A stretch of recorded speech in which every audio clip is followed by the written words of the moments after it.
जब एक हार ने साम्राज्य को राख बना दिया। 7वीं शताब्दी का भारत, दक्षिण भारत की धरती पर एक ऐसा साम्राज्य खड़ा था जिसका नाम सुनकर दुश्मन कांप उठते थे। चालुक्य साम्राज्य, उसकी राजधानी वातापी, ऊंचे मंदिर, विशाल महल, शक्तिशाली सेना, सब कुछ था उनके पास। लेकिन इतिहास की सबसे बड़ी सच्चाई यही है कि सबसे शक्तिशाली साम्राज्य भी एक दिन टूट जाते हैं। और फिर वो दिन आया जब दक्षिण से उठी एक आग ने पूरे चालुक्य साम्राज्य को निगल लिया। नरसिंहवर्मन प्रथम की सेना तूफान की तरह आगे बढ़ रही थी। युद्ध हुए, खून बहा, हजारों सैनिक मारे गए और आखिरकार वातापी के द्वार टूट गए। पूरा शहर आग में जल उठा। मंदिर टूट रहे थे, महल राख बन रहे थे, लोग चीख रहे थे। और उन्हीं जलती हुई गलियों में एक युवा राजकुमार खड़ा था। उसकी आंखों के सामने उसका साम्राज्य खत्म हो रहा था। उसके सैनिक मर रहे थे, उसके पिता पराजित हो चुके थे। लेकिन उसकी आंखों में आंसू नहीं थे, सिर्फ आग थी। एक ऐसी आग जो आने वाले वर्षों में पूरा इतिहास बदलने वाली थी। उस रात जब पूरा वातापी जल रहा था, वो राजकुमार अकेला खड़ा टूटती हुई राजधानी को देख रहा था, मानो वो उस विनाश को अपने भीतर उतार लेना चाहता हो। क्योंकि कभी कभी एक साम्राज्य की हार एक योद्धा का जन्म करती है। और उस रात राख के बीच एक नए तूफान ने जन्म लिया था। उसका नाम था विक्रमादित्य प्रथम। और वो हार स्वीकार करने नहीं आया था। अध्याय 1। जब साम्राज्य राख बन गया, वातापी जल चुका था।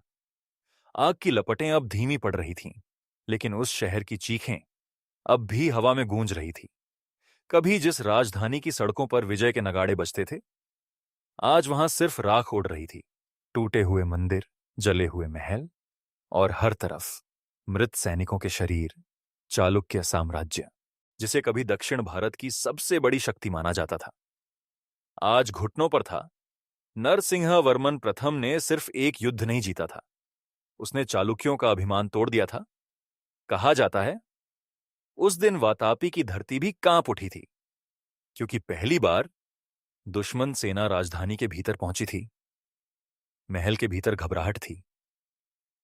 कुछ लोग भाग रहे थे, कुछ आत्मसमर्पण की बात कर रहे थे, और कुछ अब भी अंतिम युद्ध लड़ने की तैयारी में थे।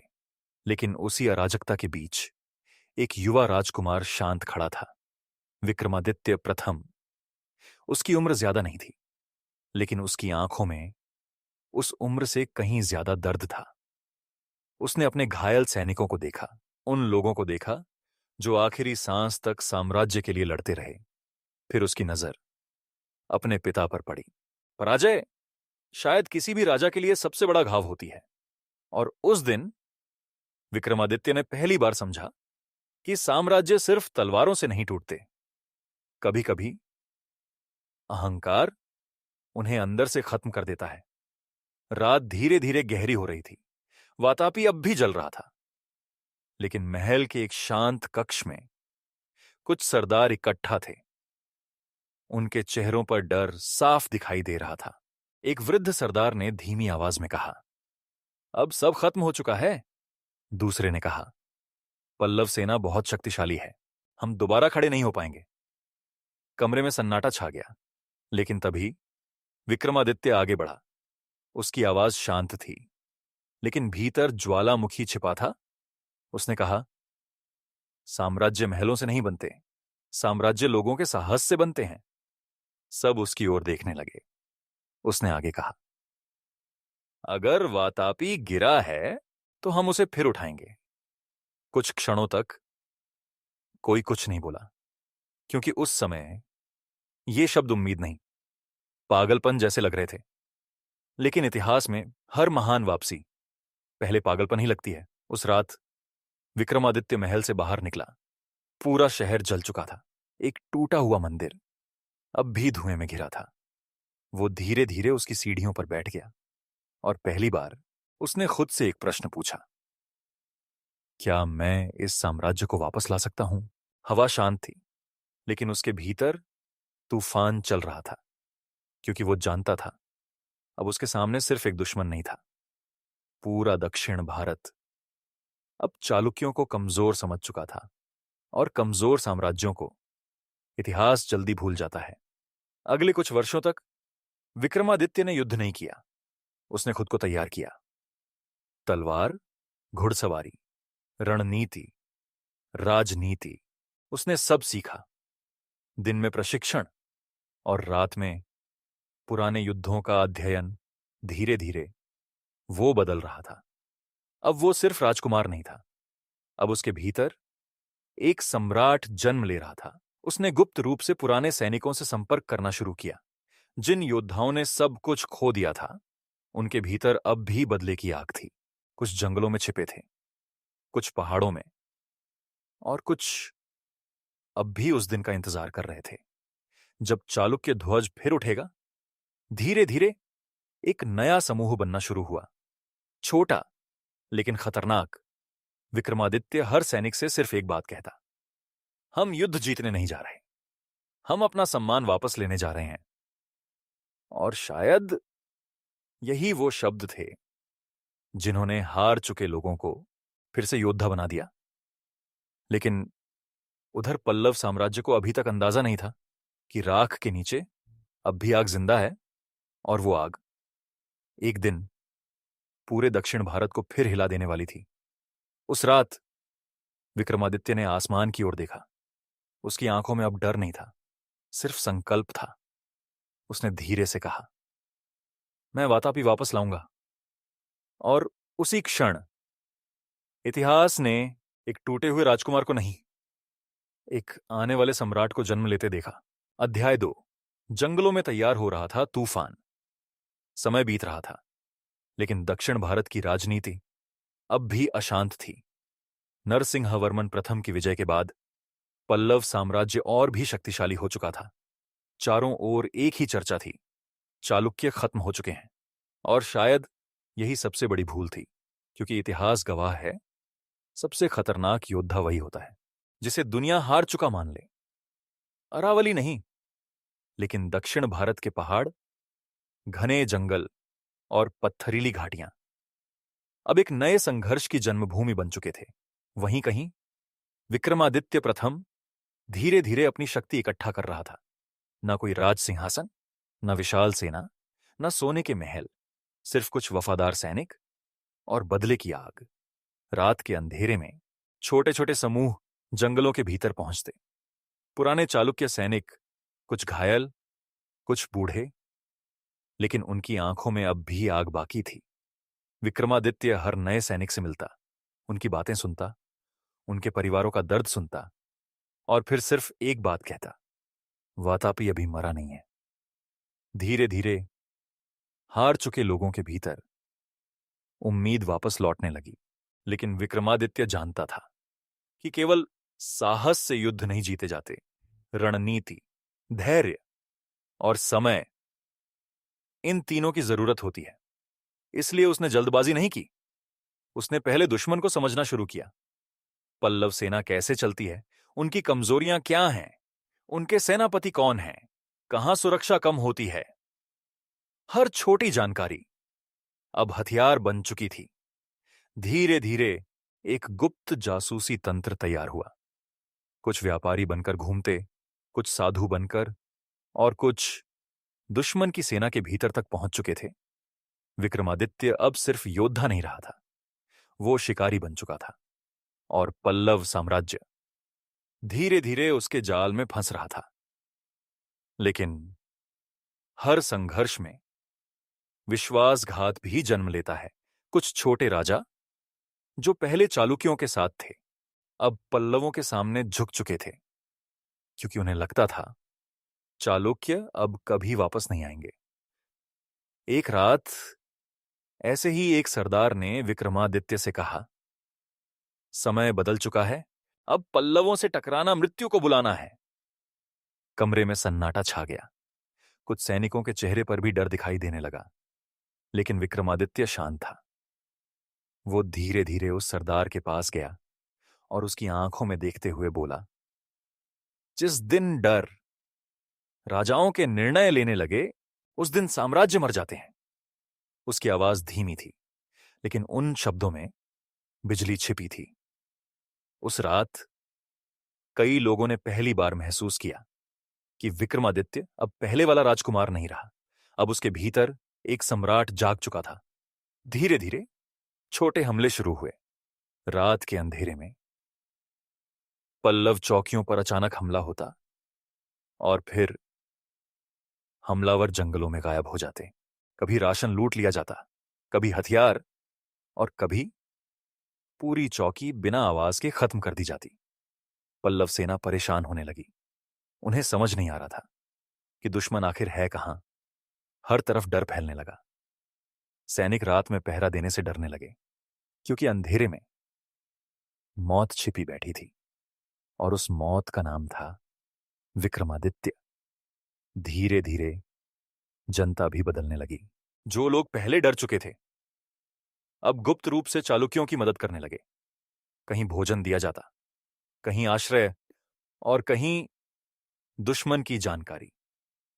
एक बूढ़ी महिला ने एक बार विक्रमादित्य से कहा, राजकुमार, जब तक जनता आपके साथ है कोई साम्राज्य आपको हरा नहीं सकता। विक्रमादित्य कुछ क्षण शांत रहा। फिर उसने धीरे से कहा, साम्राज्य तलवार से नहीं, विश्वास से लौटते हैं, और शायद यही उसकी सबसे बड़ी शक्ति थी। वो सिर्फ युद्ध नहीं लड़ रहा था, वो लोगों के दिल वापस जीत रहा था। लेकिन उधर पल्लव साम्राज्य अब सतर्क हो चुका था। उन्हें एहसास हो गया था कि चालुक्य समाप्त नहीं हुए। एक रात पल्लव दरबार में एक घायल सैनिक घबराया हुआ पहुंचा। उसने कांपती आवाज में कहा, वो वापस आ गया है। कमरे में सन्नाटा छा गया। कौन? एक सेनापति ने पूछा। सैनिक ने सिर झुकाकर कहा, विक्रमादित्य। और उसी क्षण पहली बार पल्लव साम्राज्य ने महसूस किया कि राख के नीचे दबी आग अब फिर जलने लगी है, और बहुत जल्द वो आग पूरे दक्षिण भारत को अपनी लपटों में लेने वाली थी। अध्याय 3, वातापी की वापसी। दक्षिण भारत की हवाएं बदलने लगी थीं। जो नाम कभी हार का प्रतीक बन चुका था, अब वही नाम धीरे धीरे डर बनता जा रहा था। विक्रमादित्य प्रथम अब वो जंगलों में छिपा राजकुमार नहीं था, अब वो एक लौटता हुआ तूफान था। पल्लव चौकियां लगातार टूट रही थीं। छोटे छोटे राज्य जो पहले डरकर पल्लवों के साथ चले गए थे, अब फिर चालुक्यों की ओर देखने लगे, क्योंकि इतिहास हमेशा ताकत की ओर झुकता है, और अब ताकत लौट रही थी। लेकिन विक्रमादित्य जानता था कि अंतिम युद्ध अब भी बाकी है। वातापी, उसकी जली हुई राजधानी, अब भी दुश्मनों के अधीन थी, और जब तक वातापी वापस नहीं मिलता तब तक यह संघर्ष अधूरा था। एक रात एक विशाल चट्टान के ऊपर विक्रमादित्य अपने प्रमुख सरदारों के साथ खड़ा था। नीचे हजारों सैनिकों के शिविर जल रहे थे। हवा में युद्ध की गंध थी।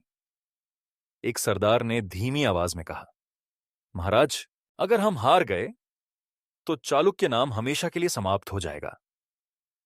कुछ क्षणों तक विक्रमादित्य शांत रहा। फिर उसने धीरे से कहा, जो लोग सम्मान के लिए लड़ते हैं वो हारने से नहीं डरते। उसकी आंखें दूर अंधेरे में टिकी थीं, मानो वो पहले ही युद्धभूमि देख चुका हो।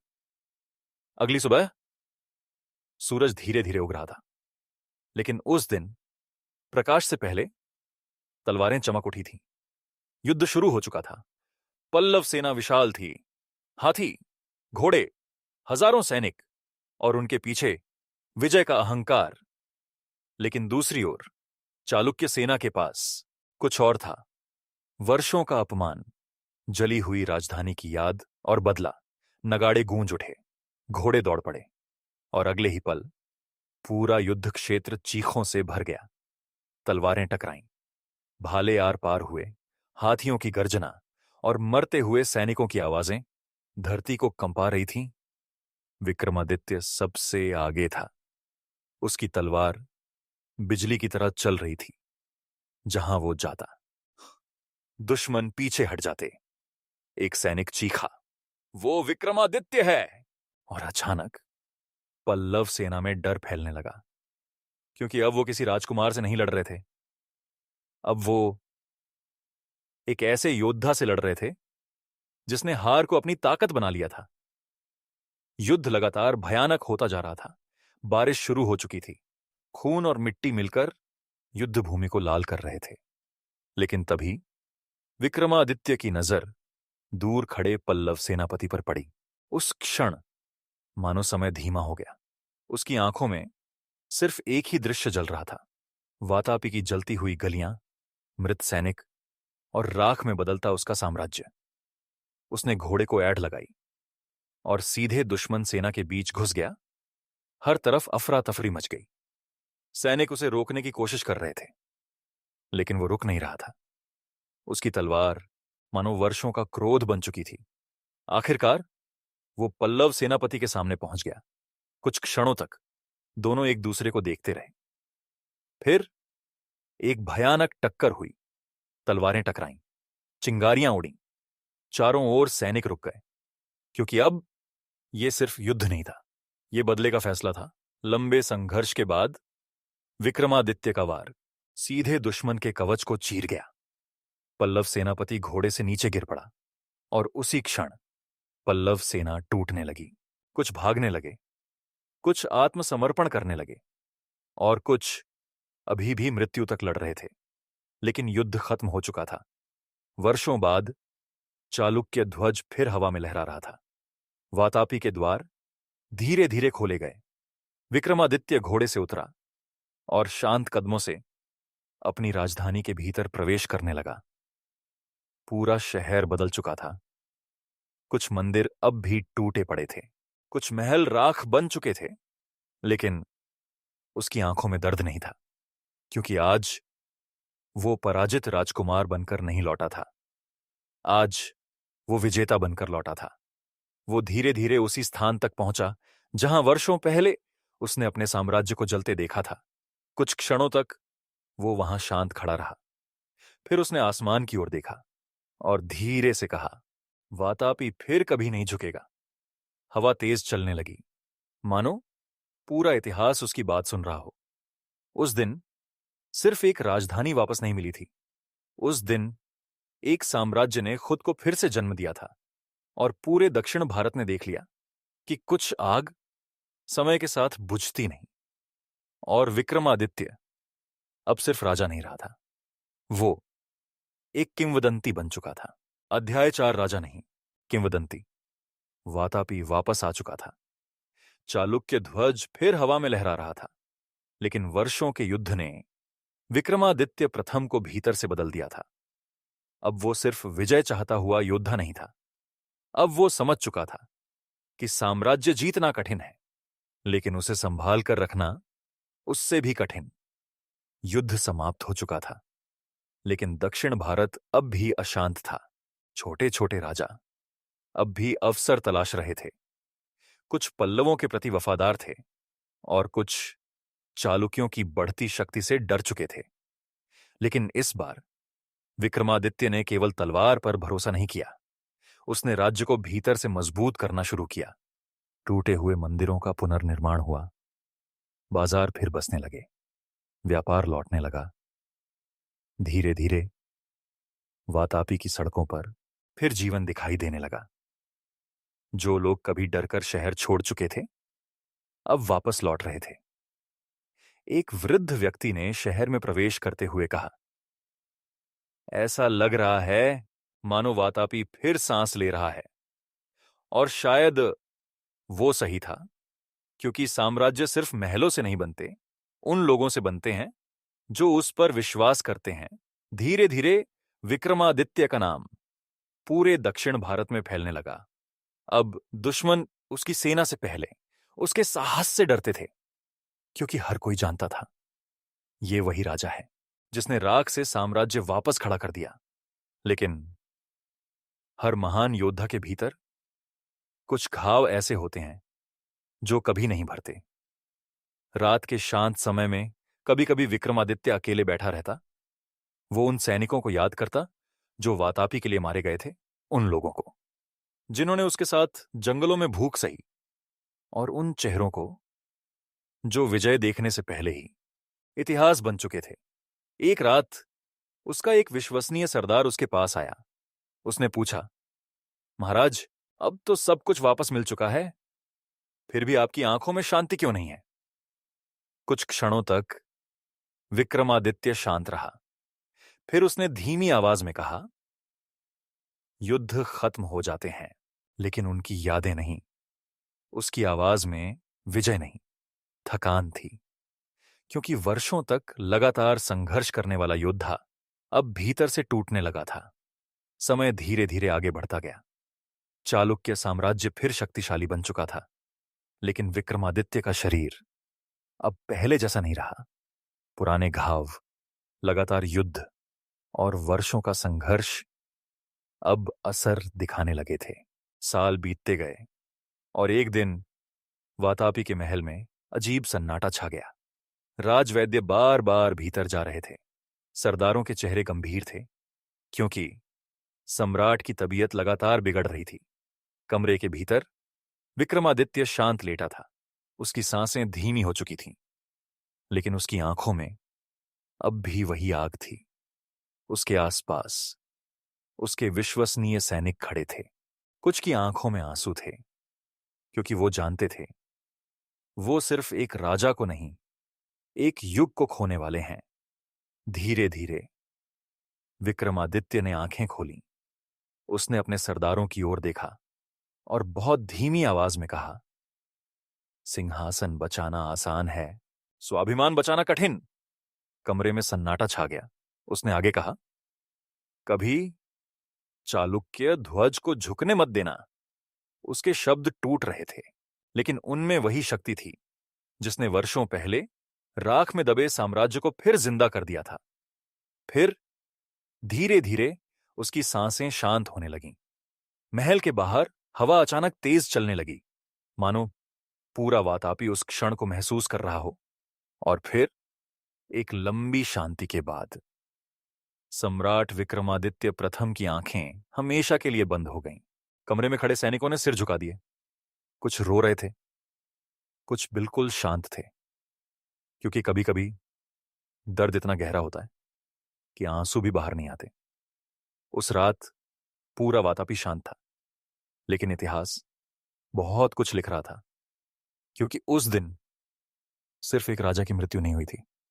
उस दिन एक किंवदंती अमर हो गई थी। आने वाली सदियां उस योद्धा को याद रखने वाली थीं, जिसने दुनिया को सिखाया कि महान वही नहीं जो कभी गिरा नहीं, महान वो है जो राख से फिर खड़ा हो जाए।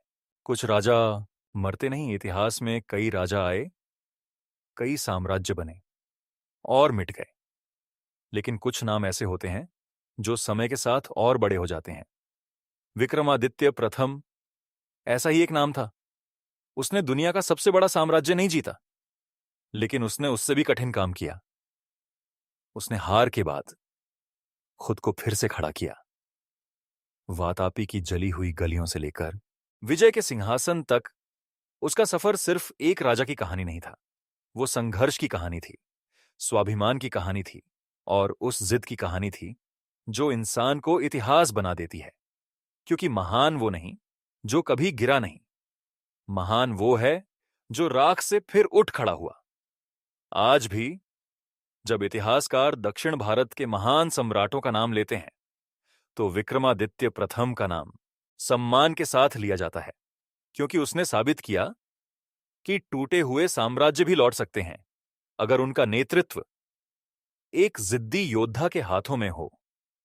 और शायद यही कारण है कि सदियां बीत जाने के बाद भी वातापी की हवाओं में उसकी कहानी अब भी जिंदा है। आप सुन रहे थे ऑडियो बुक बाय आरवी। अगर इस कहानी ने आपके भीतर संघर्ष करने की आग जगाई हो, तो इस सफर को आगे बढ़ाइए, क्योंकि ऐसी कहानियां सिर्फ सुनी नहीं जाती, महसूस की जाती हैं। और अगली कहानी में हम मिलेंगे